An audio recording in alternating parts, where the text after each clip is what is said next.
আজ তাপ বলয় বা তাপমণ্ডল সম্পর্কে বলবো। তার আগে ছবি দেখে নাও যে সূর্যের আলো গোলাকার বা অভিগত গোলাকার ওপর আলো পড়ছে। কোনো জায়গায় দেখো লম্বাভাবে পড়ছে, কোনো জায়গায় আবার তির্যকভাবে পড়ছে। লম্বাভাবে যেখানে পড়ছে সেখানে তো তাপমাত্রা বেশি, আর যেখানে তির্যকভাবে পড়ছে সেখানে তাপমাত্রা কম। এইভাবে কয়েকটা অঞ্চলে ভাগ হয়েছে, এই অক্ষাংশ অনুযায়ী কয়েকটা অঞ্চলে ভাগ হয়েছে, সেইগুলোই হচ্ছে তাপ বলয় বা মণ্ডল।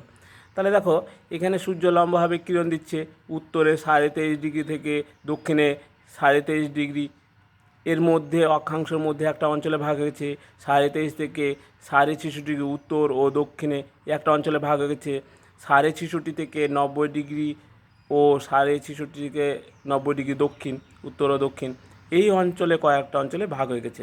তাহলে এই যে উষ্ণতার ওপরে ভিত্তি করেই তো অঞ্চলগুলো ভাগ হয়েছে, সেগুলোকে বলছে তাপ বলয় বা মণ্ডল। তাহলে এবার দেখা যাক তাপমণ্ডল কাকে বলে। অক্ষাংশর ভিত্তিতে, তাহলে এই রেখাগুনা হচ্ছে অক্ষাংশ, এর উপর ভিত্তিকে গোলাকার বা অভিগত গোলক, গোলাকার বা অভিগত গোলকের পৃথিবীকে প্রায় একই উষ্ণতাযুক্ত কতকগুলি, তাহলে পৃথিবীতে একই উষ্ণতাযুক্ত, এখানে ধরো তাপমাত্রা বেশি, এই অঞ্চলটা আলাদা হয়ে গেছে, এটা তাপমাত্রা কম, সেটা একটা আলাদা হয়ে গেছে। তাহলে একই উষ্ণতাযুক্ত কতকগুলি বলয়ে ভাগ করা হয়, তাদের তাপ বলয় বলে। তাপ বলয়ের অন্য নাম সূর্যালোক মণ্ডল বা আলোক মণ্ডলও বলে। প্রথম ধারণা দিল কে? গ্রিক পণ্ডিতরা প্রথম তাপ বলয়ের ধারণা দেন, যেমন টলেমি, অ্যানাক্সিমেন্ডার, তারপরে কলডিয়ান ইত্যাদি। এই যে অন্য নাম সূর্যালোক মণ্ডল বা আলোকমণ্ডল কেন? অন্যান্য অনেক পণ্ডিতদের মতে তাপ বলয়গুলো বিভাজন মানে আলাদা হয়ে যাওয়া, এই যে আলাদা আলাদা হয়ে যাওয়া সূর্যরশ্মির পতন কোণের ভিত্তিতে হয়। সূর্যের এই যে পতন কোণের জন্য এখানে লম্বাভাবে হচ্ছে, এইখানে তির্যকভাবে পড়ছে, লম্বাভাবে হলে তাপমাত্রা বেশি, তির্যকভাবে হলে তাপমাত্রা কম, ভিত্তিতে হয়, সূর্যের রশ্মির তাপীয় ফলের ভিত্তিতে নয়। তাহলে বলছে সূর্যের তাপের উপর ভিত্তি করে না।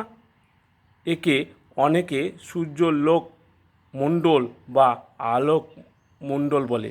তাহলে তাপের উপর ভিত্তি না, তাহলে অন্য কিছু হবে নিশ্চয়ই। তাহলে বৈশিষ্ট্য দিয়ে নিলি। 1 নাম্বার, তাপমণ্ডল বা বলয়গুলি পৃথিবীর পূর্ব পশ্চিমে বেষ্টন করেছে। এই পূর্ব থেকে পশ্চিম দিকে বেষ্টন করেছে, সূর্য যেদিকে উঠে সেদিকে তো পূর্ব দিক, বা ডান হাত পূর্ব দিক আর বাঁ হাত পশ্চিম দিক, এই বরাবর বেষ্টন করে রয়েছে। অক্ষাংশ ও সৌরশক্তির পতন কোণে দিন রাত্রির দৈর্ঘ্য, বায়ুপ্রবাহ, সমুদ্রস্রোত ইত্যাদি পার্থক্যের ভিত্তিতে তাপ বলয়গুলি বিভক্ত। আমি এতক্ষণ জানছিলাম যে সূর্যের তাপের ওপর ভিত্তি করে, না, তাও বলছে যে দিন রাত্রির দৈর্ঘ্য, বায়ুপ্রবাহ, সমুদ্র স্রোত, সেই জন্য এখানে সূর্যালোকমণ্ডল বা আলোকমণ্ডল বলছে। তাহলে শুধু অক্ষাংশ ও সৌরশক্তির পতন কোণ না, দিন রাত্রির দৈর্ঘ্য, বায়ুপ্রবাহ ও সমুদ্র স্রোত ইত্যাদির পার্থক্যের ভিত্তিতেই তাপ বলয়গুলো ভাগ হয়ে গেছে। এবার পৃথিবীতে মোট তাপ বলয়ের সংখ্যা 5টা। উষ্ণমণ্ডল এই অঞ্চলটা দেখো, উত্তরে জিরো থেকে উত্তরে 23.5, জিরো থেকে দক্ষিণে 23.5, এর মধ্যে যে অঞ্চলটা রয়েছে সেটা হচ্ছে উষ্ণমণ্ডল। 2, উত্তর ও দক্ষিণ নাতিশীতোষ্ণ মণ্ডল 23.5 থেকে 66.5 উত্তর ও দক্ষিণ গোলার্ধে। তাহলে দেখো এই 23.5 ডিগ্রি উত্তর থেকে 23.5 ডিগ্রি দক্ষিণ, এই 23.5 ডিগ্রি থেকে 66.5 উত্তর, এটা হচ্ছে উত্তর নাতিশীতোষ্ণ। আবার 23.5 ডিগ্রি দক্ষিণ থেকে 66.5 ডিগ্রি দক্ষিণ, এটা হচ্ছে দক্ষিণ নাতিশীতোষ্ণ। তাহলে এটা বি নাম্বারটা। এবার 66.5 থেকে 90 ডিগ্রি বিন্দু পর্যন্ত উত্তর, 66.5 থেকে 90 ডিগ্রি বিন্দু পর্যন্ত দক্ষিণ।